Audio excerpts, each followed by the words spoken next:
Hello guys, my name is Sachin Kumar. I am the teacher for biology from PPC group. बच्चों last class में हमने करा था difference between endosperm and embryo shake और आज का जो इस चैप्टर में टॉपिक है बेटा वो है सीड। सीड आप जानते हैं बीज जो बोलते हैं, सीड के विषय में पढ़ना। बहुत छोटा सा टॉपिक है लेकिन इम्पोर्टेंट है, एग्जाम में कई बार पूछा गया है।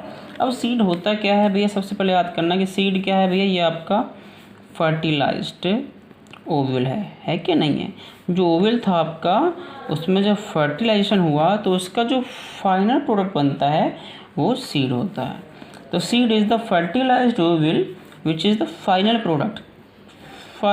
Product of sexual reproduction. समझे मेरी बात को, सेक्सुअल रिप्रोडक्शन इन एंजियोस्पर्म या फ्लावरिंग प्लांट्स।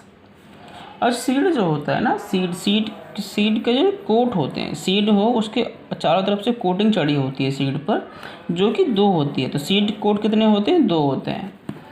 तो बेटा जो आउटर कोट होता है सीड का, जो आउटर लेयर होती है या आउटर कोट हम कह सकते हैं, उसको हम क्या कहते हैं? उसको कहेंगे भैया टेस्टा। और जो इनर कोट जो होता है या इनर लेयर जो होती है, इनर कोट, उसको हम कहेंगे टैगमैन। बस आपको इसमें नाम याद रखने हैं, कुछ और याद नहीं करना। कि पहले बताओ सीड क्या होता है। Seed is the fertilised ovule which is the final product of sexual reproduction. Clear. Seed के ऊपर 2 कोट पाए जाते हैं, आउटर कोट को टेस्टा कहते हैं और इनर कोट को टैगमैन कहते हैं। That's all.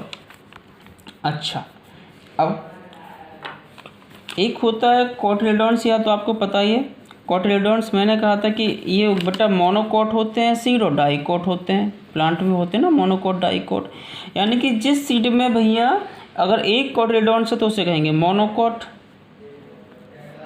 एग्जाम्पल मेज, ठीक है। और डाइकोट का जिस सीड में 2 कोटिलेडॉन्स हो, कोटिलेडॉन्स 2 हो, सेकंड हो, यानी कि 2 हो नंबर, उसे कहेंगे डाइकोट, एग्जाम्पल आपका पी है कि नहीं है। सिंपल याद रहेगा, पी है, ग्राउंड नट है यार। अरे मटर खाते हो नहीं, मटर के बीज को बीच में से तोड़ना तो समान 2 भागों में डिवाइड हो जाएगा, दैट मीन्स वो डाइकोट है। चना देखा है, चना के ऊपर की लेयर को हटा के उसे तोड़ो बीच में से, वो बराबर 2 भाग में डिवाइड हो जाएगा, दैट मीन्स डाइकोट। और मोनोकोट को ऐसे आप डिवाइड नहीं कर सकते, वह पूरा एक तरह से एक पूरा कंपोजिट बना हुआ होता है। अब जो इसमें इंपॉर्टेंट चीज़ आएगी बेटा वो आएगी आपके टाइप्स। तो टाइप्स क्या है? सीड के 2 प्रकार होते हैं, एक तो होता है बेटा नॉन एल्ब्यूमिनस और एक सीड होते हैं एल्ब्यूमिनस। ज़्यादा लंबा वो नहीं है बेटा, इसमें डिफरेंस याद कर लें, नॉन एल्ब्यूमिनस और एल्ब्यूमिनस सीड।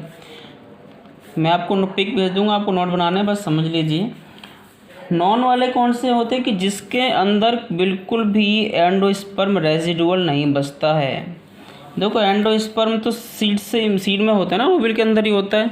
अगर एंडोस्पर्म उसमें बिल्कुल भी नहीं बचा हुआ है, सारा का सारा यूज कर लिया गया है during the development of seed या ड्यूरिंग द फर्टिलाइजेशन, तो हम कहेंगे उससे कि नॉन एल्ब्यूमिनस सीड। एग्जाम्पल याद रखना है आपको, पी ग्राउंड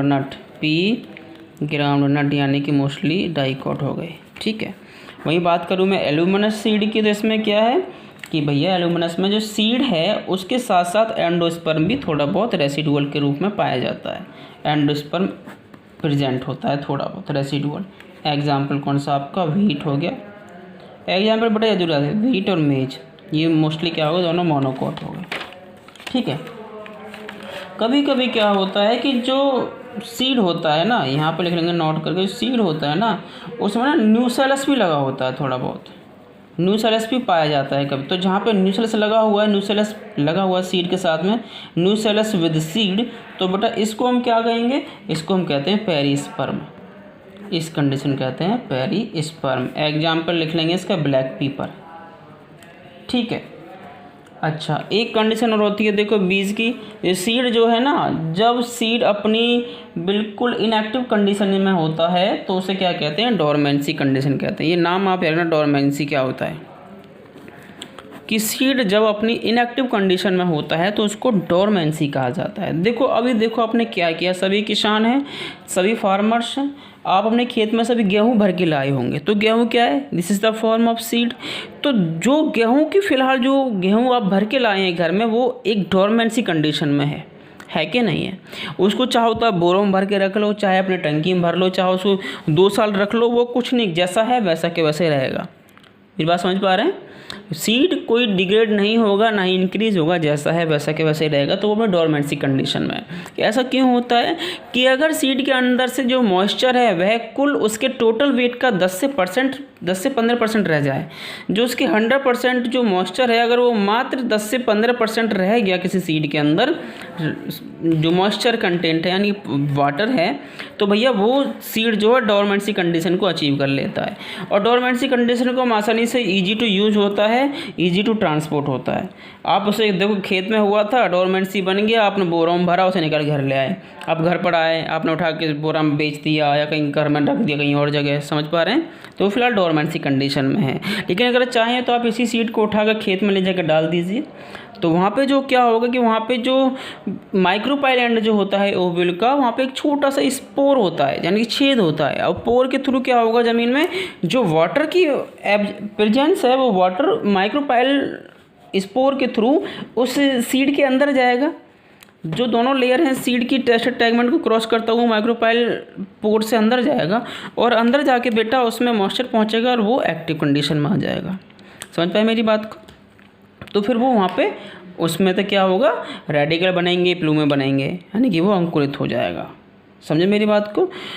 तो डोरमेंसी कौन सी कंडीशन होती है कि जब कोई भी सीड भैया मैच्योरिटी के मैच्योरिटी पर ना, जब उसके अंदर इनएक्टिविटी कंडीशन हो जाती है तो उसे डोरमेंसी कहते हैं। बस आपको बेटा यही पढ़ना था, मैं आपको नोट्स भेज रहा हूँ, वो आपको लिख लेने हैं, ठीक है? और बेटा घर पे रहना है, सभी को अपना और अपनों का ध्यान रखना है, और कोरोना को हराना तो है ही। Thank you.